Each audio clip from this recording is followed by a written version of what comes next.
order of visualization. The exercise of the visualizing faculty keeps your mind in order and attracts to you the things you need to make life more enjoyable in an orderly way. If you train yourself in practice of deliberately picturing your desire and carefully examining it, you will soon find that your thought and desires come and proceed in more orderly procession than ever before. Having reached a state of ordered mentality, you are no longer in a constant state of mental hurry. Hurry is fear, and consequently destructive. In other words, when your understanding grasps the power to visualize your heart's desire and hold it with your will, it attracts to you all things requisite to the fulfillment of that picture by the harmonious vibrations of the law of attraction. You realize that since order is heaven's first law, and visualization places things in their natural element, then it must be a heavenly thing to visualize. Everyone visualizes, whether they know it or not. Visualizing is the great secret of success.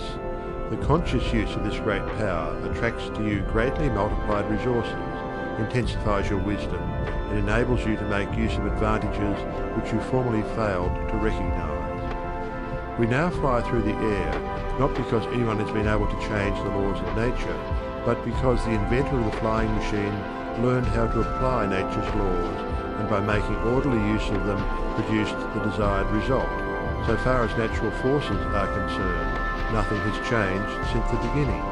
There were no airplanes in the year one, because those of that generation could not conceive the idea as a practical working possibility. It has not yet been done, was the argument, and it cannot be done. Yet the laws and materials for practical flying machines existed then as now. Troward tells us that the great lesson he learned from the airplane and wireless telegraphy is the triumph of principle over precedent and the working of an idea to its logical conclusion in spite of accumulated testimony of all past experience. With such an example before you, can you not realize that still greater secrets may be disclosed? Also, that you hold the key within yourself with which to unlock the secret chamber that contains your heart's desire.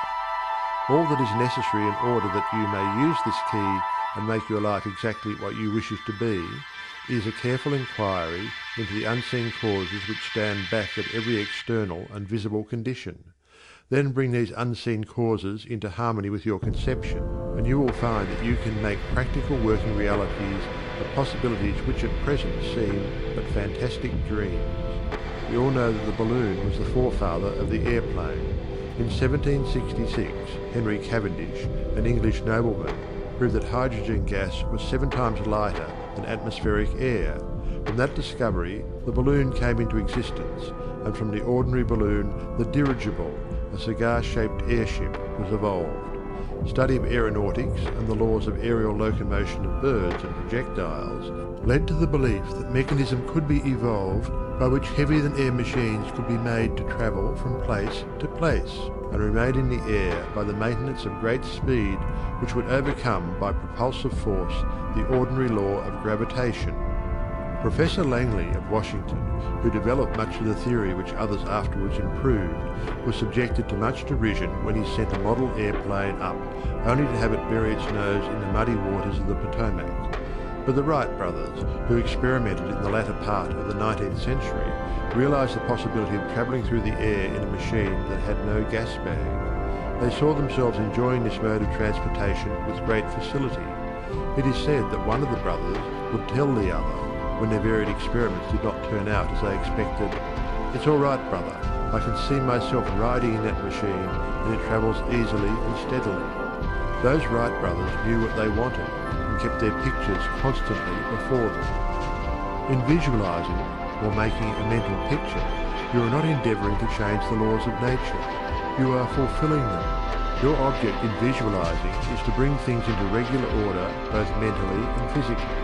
When you realize that this method of employing the creative power brings your desires, one after another, into practical material accomplishment, your confidence in the mysterious but unfailing law of attraction, which has its central power station in the very heart of your word picture, becomes supreme. Nothing can shake it.